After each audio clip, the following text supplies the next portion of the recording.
Welcome back everyone, I'm Tagus, and in this video I want to give you a build for the Harbinger using a sword. Now, I tried my best to try to make sword work. I couldn't really get that to work the way I wanted it to. So what I did was I used a pistol sword. And I'll show you about the build and what my thoughts was behind it.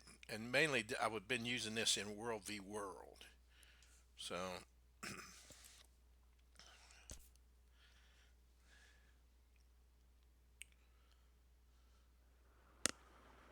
let's go up to World v World and find us a place where we can talk about this build.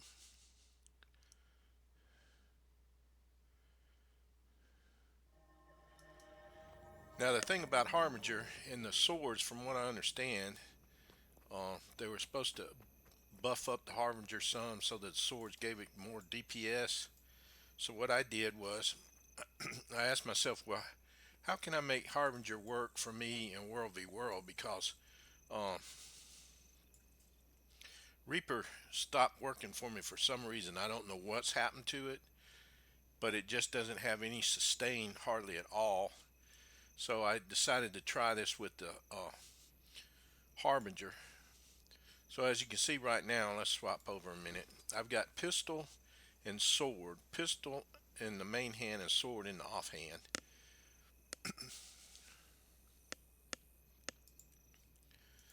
I'm using curses, death magic, and harbinger. In curses I'm using 1, 3, and 3. Death magic I'm using 3, 3, and 2. And harbinger I'm using 3, 1, and 3.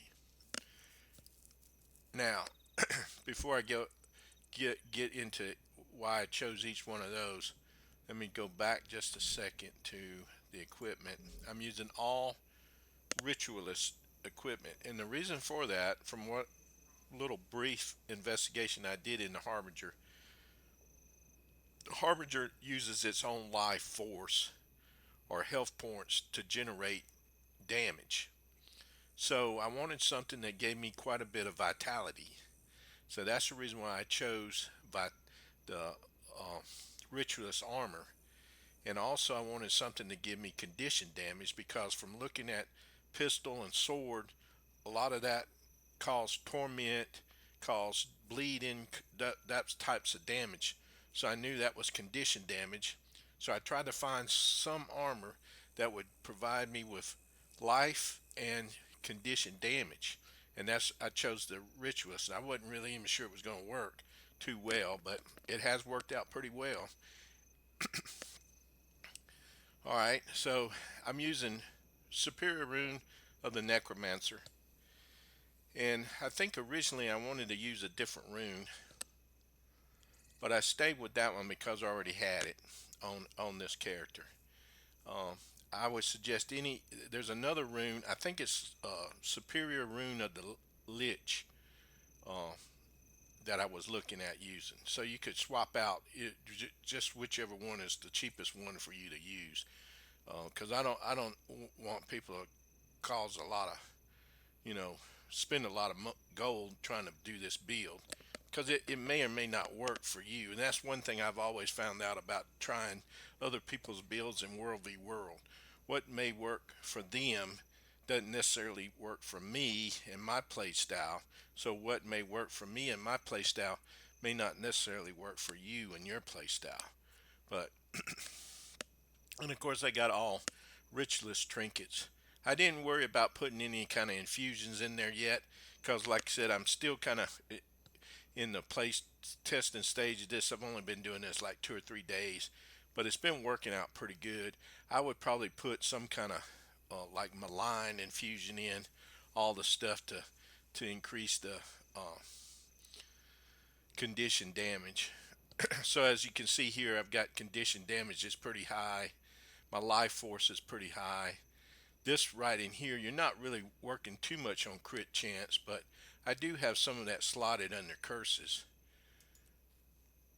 Let's see. Okay. Now, with curses, I went with disabling a foe to inflict torment, because that you're getting a lot of torment off your pistols. I believe it was torment. Uh, Yeah, you got vulnerability and torment coming off your pistol. And then you got a percentage of your condition damage heals you, because that's the whole thing. You got to try to stay alive in order to put out damage, and then you're going to be taking damage from the enemy. So the more health you can generate for yourself, the more damage you can put out, the longer you can put that out. Now this build won't always work against outnumbered, depending on how well you play, because for some reason ANET decided that Reaper wouldn't have a whole lot of speed to it unless it goes into Shroud. All right, and then I've got Lingering Curse. Your condition damage is increased. Conditions inflicted by Scepter. I'm not using the Scepter, but I just wanted to increase my condition damage basically with this. And then it also inflicts Torment, and you gain life force for each condition on your initial target. So there again, you're generating life force to you, back to you. Under Death Magic, I chose Shroud Removal. Lose a condition when you enter Shroud and every few seconds while you remain in Shroud, and gain Carapace when removing conditions from yourself. Because right now in World v World, it's like a condition nightmare. All right, and then I chose Carapace grants grant power and condition damage. There again, I'm looking to try to build up the condition damage. And then I've got Corruptor's Fervor. Inflicting a condition on a foe grants Carapace gain pulsating protection while at or above the Carapace threshold. Now this was to help give you some sustain.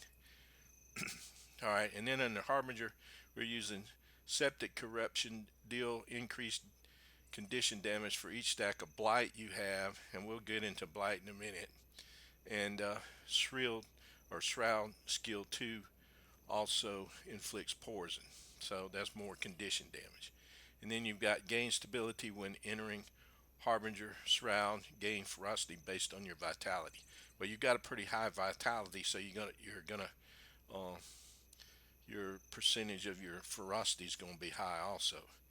And then you've got approaching doom. Nearby foes are tormented and weakened, and then your condition damage is increased while in Harbinger Shroud.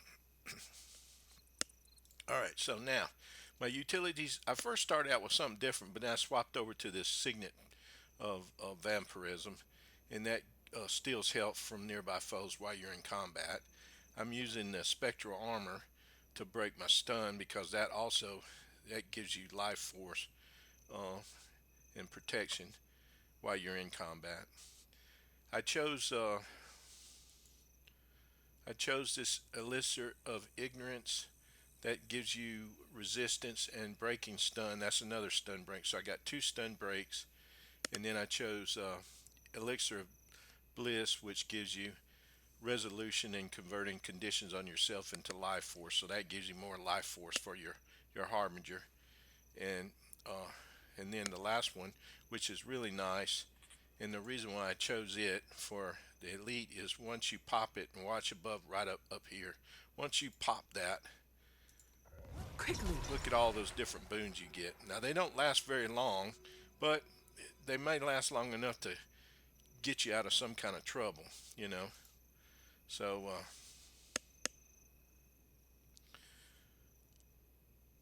and then of course you've got your Harbinger Shroud, and you want to try to go in the Harbinger Shroud when you can, because there's a lot of good benefits from using it.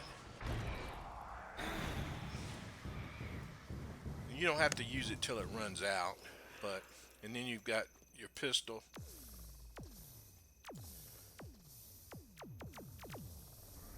and then sword, which I'm using Gormatize,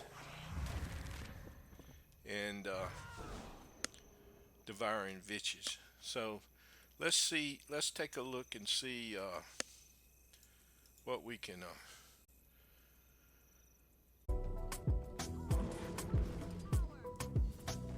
This seems like a good spot.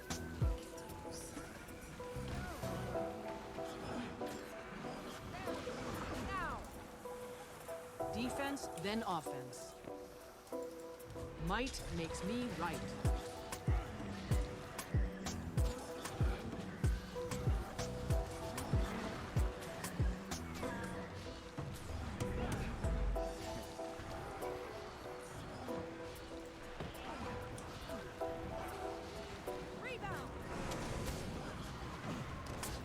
Nothing can bring me down. Fury is mine, seriously. Might makes me right. Help me, please. Another.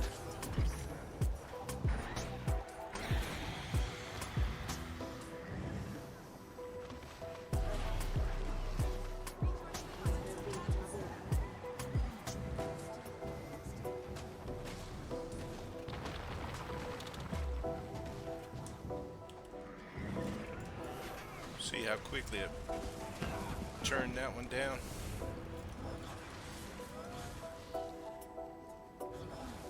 Anyway, that's the build for my what I call the life Heartbreaker Harbinger.